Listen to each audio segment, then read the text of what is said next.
Okay, good afternoon and welcome to Yeshiva YouTube. Just Daf It. Today's Daf is Kesubos, Daf Samach number 68. We have an amazing share for you today. We're going to talk about further about tzedakah, about the mitzvah of giving tzedakah, giving to the right people, not giving to the wrong people.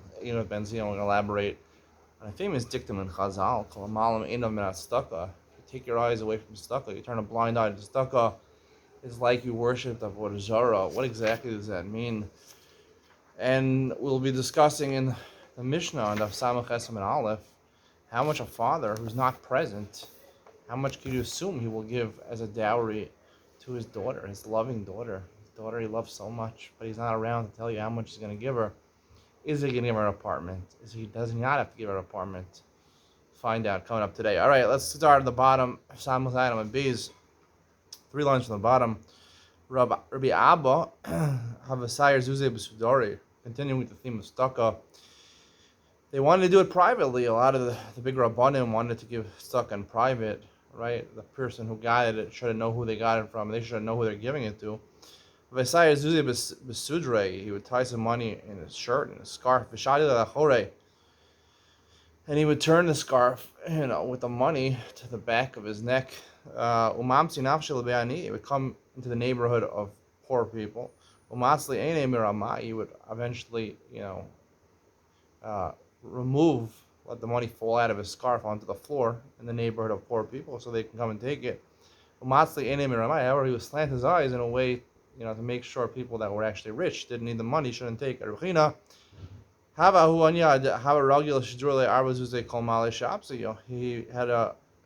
He had a partnership, not a partnership. He had an ani that he used to send him.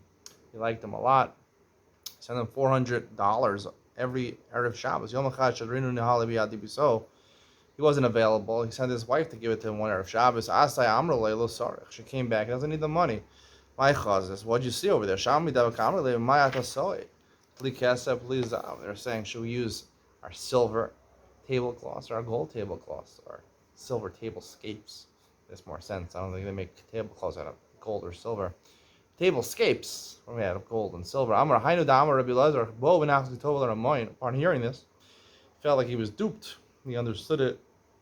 He says we should be thankful for Amoin, for the swindlers, people who take tzedakah when they don't need it. If there were not people that were swindlers, everyone was worthy of tzedakah, we would be sinning. B'chol yom shenemar v'kara lach Hashem v'ya b'cha chet. This pasuk is talking about if you're a blial, you have an abominable heart to poor people, and you turn your eye away from them.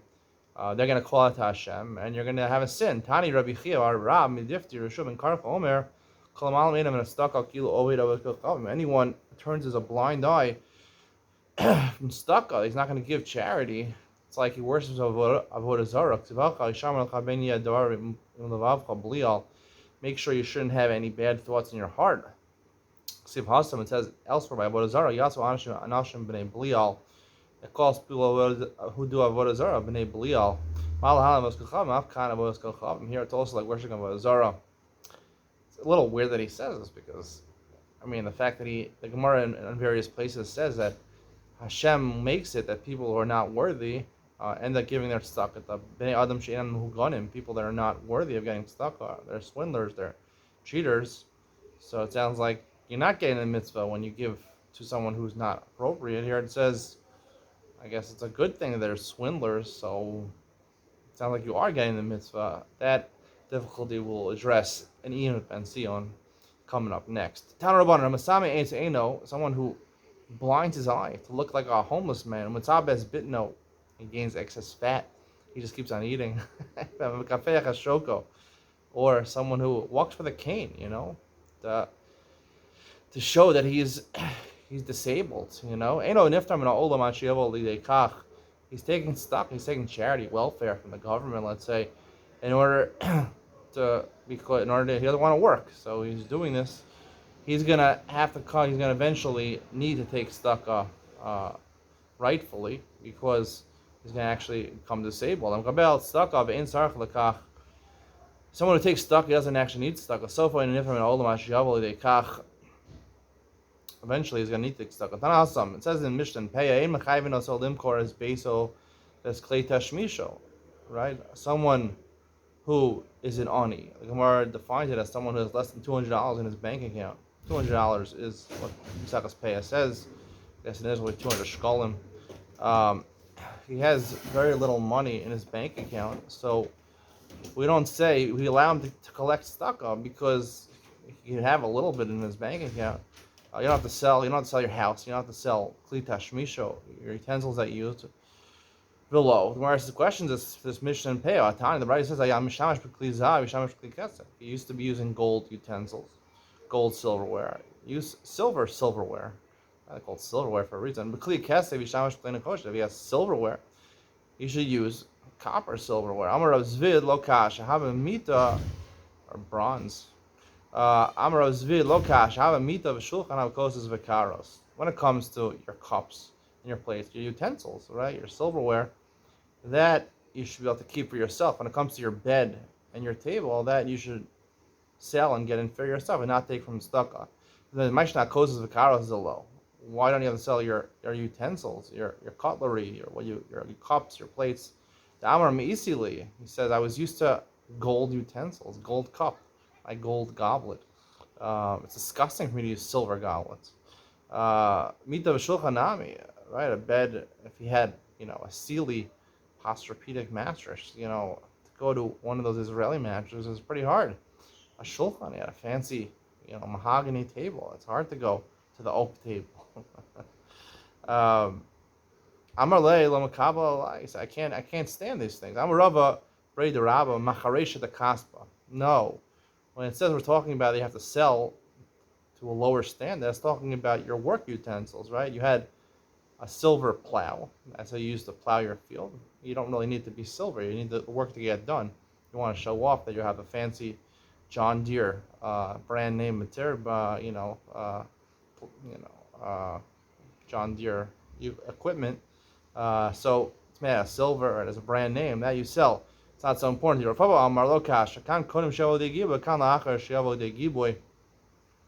It depends if you started taking tzedakah or not, right? If you started taking tzedakah, right?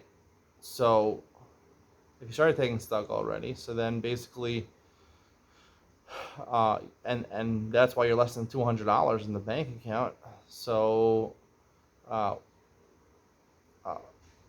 before you took tzedakah, so we say basically, like the Gemara says, do anything, even sell your gold to get silver and silver to get bronze, right? So you shouldn't come. It's a very bad thing to take from the tzedakah. I'll give you a different shot in the article, right? Once you already started taking, you only have $200 left in the bank. So then we say keep what you have. You don't have to lessen yourself. But it's a very big thing, very big avera to have to take from tzedakah. Now, if there's an onus, unfortunate circumstances, it's not your fault. It's not an avera to take from tzedakah. In fact, if you don't take from tzedakah, you're like killing yourself. It's like committing suicide by not taking from tzedakah. However, if you have the ability to work, like I mentioned yesterday in Ben Sion, or you have the ability to pay your bills, and you decide, no, I want to, fancy myself a poor man, and get a tuition decrease or get anything, get an easier life, or go on welfare, social welfare, get food stamps. That's not okay. It's not okay. If you have the ability to work or you have the means to get by, you should live a lower life standard and not take from the tzedakah. It's a terrible, terrible avera to take from tzedakah. Why is it so bad to take from tzedakah? Why is it so bad to take from tzedakah? Because when you take from tzedakah, that basically you're indebted, right? When you take money from somebody, you take a present from somebody, you take a loan from somebody where you're going to pay him back. Certainly when you take a matana where you don't have to pay the guy back, right? You're indebted to that person forever and ever and ever. And that means you're his slave, basically. You're his slave. Now, we don't think of it as he wasn't coning you as a slave, but technically you are his slave. You're indebted to him. If that guy asks you for a favor, you got to do that favor, right? Someone gives you a tzedakah, right? You're a Rebbe or Rosh Hashiva, you go collecting at someone's house, and they're giving you nice donations year after year. And then the Gvir comes and he says, listen, I have my grandson, he wants to get into this yeshiva. Yes, of course, the father uses an unfiltered phone, and yes, he's involved in questionable dealings business dealings, controversial business dealings, laundering money and things like that. But yes, but he needs the grandson, his son needs to come into your yeshiva. Yes, he'll sleep all day. Yes, he doesn't like learning, and you have the frumest yeshiva. Don't worry, you can get your grandson into any yeshiva, into Hebron, into Panovich, into Tifrach. He'll get in there, in BMG, Brisk, no matter what. You'll get in there because the person who took the tzedakah is indebted to that person, and he can't say no at that point. And when you're indebted to people, that means you lose your bechira chafshis. You lose your ability to make the right choice in life because you're indebted to people. It's not the right choice by taking tzedakah, by bringing yourself to take tzedakah when you didn't need to. You make yourself indebted to other people, and then you have to make wrong choices. You already made the wrong choice by taking tzedakah. That's the point. Mishnah says, "Yisoma shesiyasa imo acheha midaita." A girl, my father's not around. He's dead. He's in a far off land, or maybe they're divorced, not around. She says, "Yasa imo acheha." The mother or the brother want to marry off midaita. She agrees to it.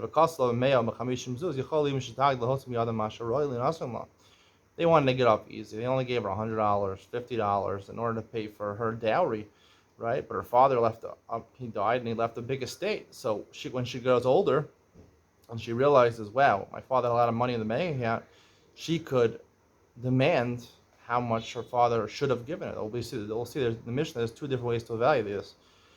How do you evaluate what's roy, what she's fitted to get? One way of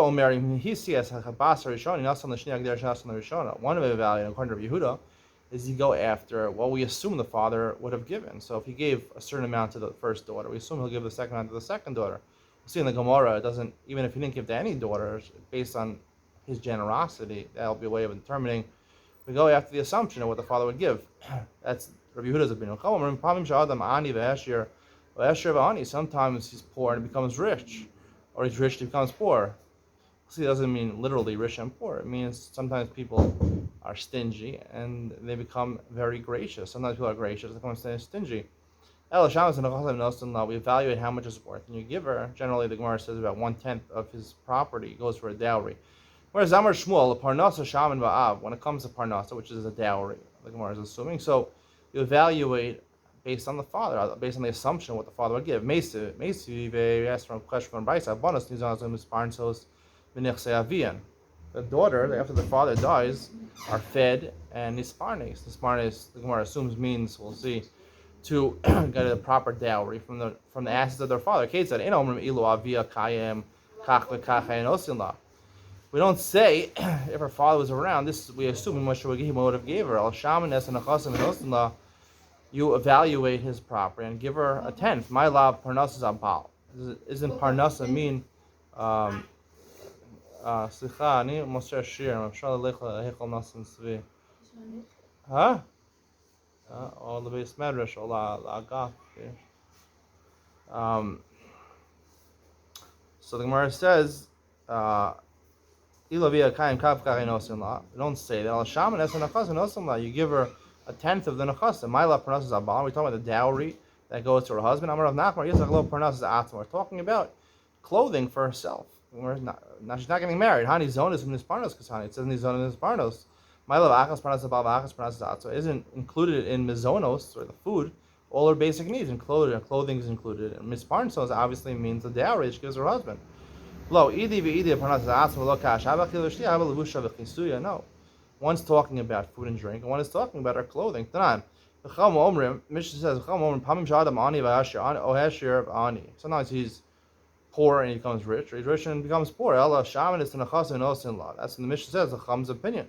My asher. What does that mean? He's poor and rich. He named ani ben chasim. He was, in his bank account, he was very poor. Asher ben chasim. Asher means he has a lot of money in the bank account. Tanakama would hold, even if he's rich and he becomes poor, you give her, Rabbi Yehuda would hold, you give her what he used to have. He doesn't have that money in the bank account anymore. He doesn't have any money. I love ani bedas. Ani means someone who's stingy. Asher bedas, someone who's gracious. And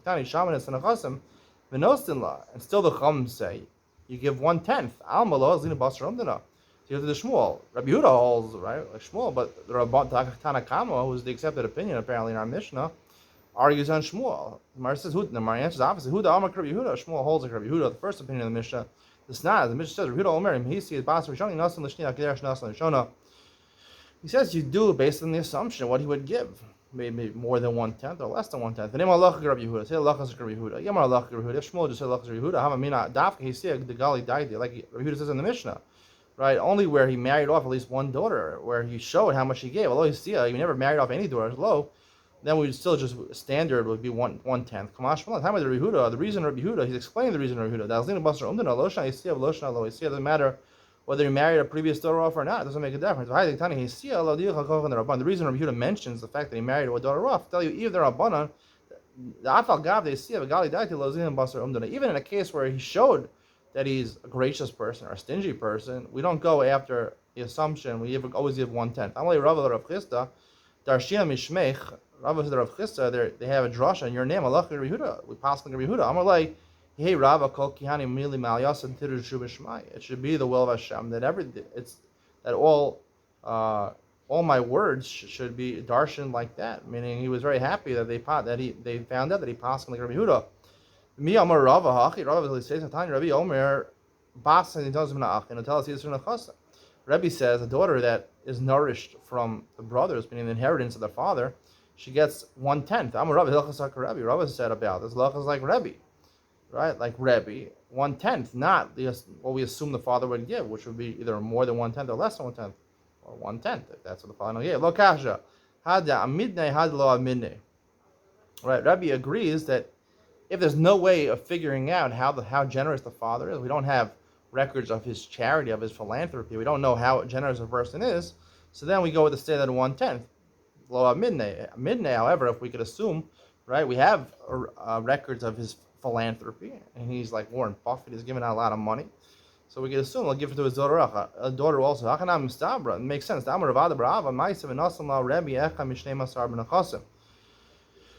an incident that Rebbe gave 1/12 of the nechasim. One place he says 1/10, now he says 1/12. If there's no way of assessing it, so we give 1/10. If we can assess it, so he was a stingy person, only give 1/12. Gufa Amar Rebbe Basin is to Nachin and tells us he's from Nachasim. He gets 1/10. Amar Lo Rebbe the Varech Mishayishal Eser Banos. If he has 10 daughters, Bain, and one son, Ein Lo Bain Makom Banos. They're all going to get married. They all get 10 of his estate. That means 100% of his estate will be gone. His son's going to get nothing. Klum, he doesn't have anything. Amar Lahen Kachani Omer Rishon. He tells us he's from Nachasim. The first one getting married takes 1/10 of the estate. Shniya Mashashira. The second one doesn't take 1/10 of what originally was, 1/10 of what is remaining. The shlish is Masha Shaira. Third daughter gets married, only 1/10 of what's remaining.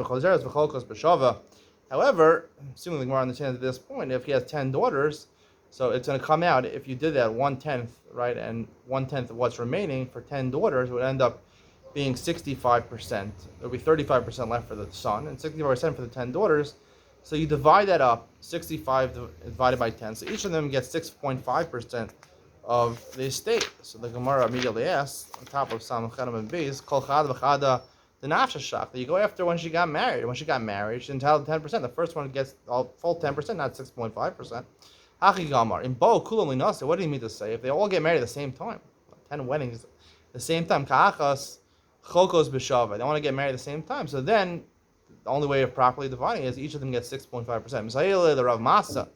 It's a proof to Rav Masa, that Rav Masa, in Bo Linase Kulam Ka'achas, notice this are Echad. If they come to get married together, they take 1/10. Isur Echad Zakdeh, only 1/10. Ella Notor Isur Ke'echad. They take 1/10, each one, the 1/10, like the other one, basically like we calculated before, each one would get one with 6.5%. Tanarabana. Habanos, Ben Bagro Ashlo Nisu, Ben Nisu Ashlo Bagro, Ibdu Mizanosayan. Velo Ibdu Parnasas and Divi Rebbe. Rebbe holds the daughters, right, they're getting fed from the estate.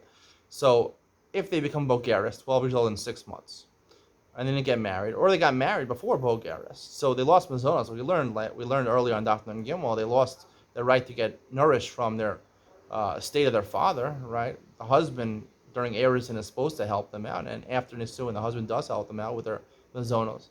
Velo Ibdu Parnasasan. However, if they didn't claim their dowry, they could always claim that later. Rabbi Shimon ben Elazar Omer Af Idu Parnasasan. He says they waived it if they got married or they became bogeres. We'll see. They didn't put a claim in, so they lost their parnasa. Ketzadinosos. So how do they do it? How do they ensure that they get their dowry if they're going to become bogeres? Sorchlan Bailim Motzian Lehem Parnasasan. They rent out husbands. They have stores. You can rent cars. You can rent suits, tuxedos. You can rent a husband. They have stores like this. Rent a husband, maybe a new app or something like that on the. Rent out a husband. I mean, they basically get married in order to collect the money before they become bogeres. And they collect their dowry, and they get divorced and split the money with the husband. I don't know. Amar Rav Nachman, Amar Lihuna, Hilchasa Rebbe. Lacha follows Rebbe. They didn't lose it. Esive Rav Rav Nachman. Rav is Rav Nachman. He so much as he also imo our Mishnah, right? She gets married by her mother or brothers midaita as a katana, right? And they give a small dowry, $100 or $200 or $50. So when she grows older, she can take masha royally what her father probably would have given her. Time with the katana. The reason is because katana hagdola vitra. However, if she was a gdola, it's mash from the Mishnah that she lost that ability, right? Not like Rishon and Elazar, not like Rebbe. Lo kash had the machai had lo machai, right? If she protests, makes a protest. So our Mishnah says if she's a gdola vitra, that's only in the case where she doesn't protest. But according to Rebbe, she has to put in a protest. She has to make a claim. Because if you don't say this, we have a kasha Rebbe on another teaching of Rebbe. The Sanya Rebbe Omer, Basan Izonas ben Achin will tell us Isser Nechasim. She's getting fed from the brothers. She takes for her dowry 1/10. Nizonas in She'en Nizonas low. Only if she's getting fed. If she's not getting fed, she doesn't. Right? What we just said before, even if she's not getting fed, she's entitled to her dowry. Yeah, she loses it if she doesn't make a claim. If she makes a claim, she's entitled. Even if she's no longer fed, even if she's bogeres, or even if she got married, right? If she makes a claim, then she's entitled. She can bogeres, she doesn't have to make a claim. Or if she got married, she doesn't have to make a claim. However, if she got married as a bogeres, then she has to make a claim. That's what Rebbe would hold. Rava would say this. Rava asked Rav Nachman from the following brayso: Yisoma v'sheni la. The Rav Nachman Yisoma from our Mishnah. He asked him from our Mishnah. V'shani la had machi had lo machi. Right? If she makes a claim, yeah. If she doesn't make a claim, no. And our Mishnah was talking about, right, where she's a gedola, right? She's not necessarily a bogeres, right? Here he says that if she's a Nisei, says not a Bulgaria, she doesn't have to make a claim. But we just said before she has to make a claim. Lo kasha. Had the kamidzana minayu, had lo kamidzana minayu. Meaning in certain instances, even if she gets married or she comes to a Bulgaris, the brothers will be nice to her and help her out through the Erison or Simon Bulgaris. She's only 12-year-old in 6 months. They'll help her out. They'll still feed her. If they decide to do that, so then she doesn't have to be mocha. Only if she's a Nises and a Bulgaris, then she has to be mocha. I'm Rav Huna, I'm a Rebbe. Parnasa ena Tanai Ksuva. Parnasa is not like Tanai Ksuva. Tanai Ksuva is a stipulation or what is determined to be stipulated in the Ksuva. Even though it's not written in the Ksuva, we assume it has the halachas of a Ksuva. Ma ena Tanai Ksuva. What does that mean? The dowry is not like Tanai Ksuva. Idem the ilu Parnasa tar from Mishabde, right? The woman, when she makes the claim and she wants to collect from her father's estate, she can collect her dowry even from properties that were sold, right? She has a lien on the properties of her father. Like suva lotar from mishabde. We learned earlier, like suva, right?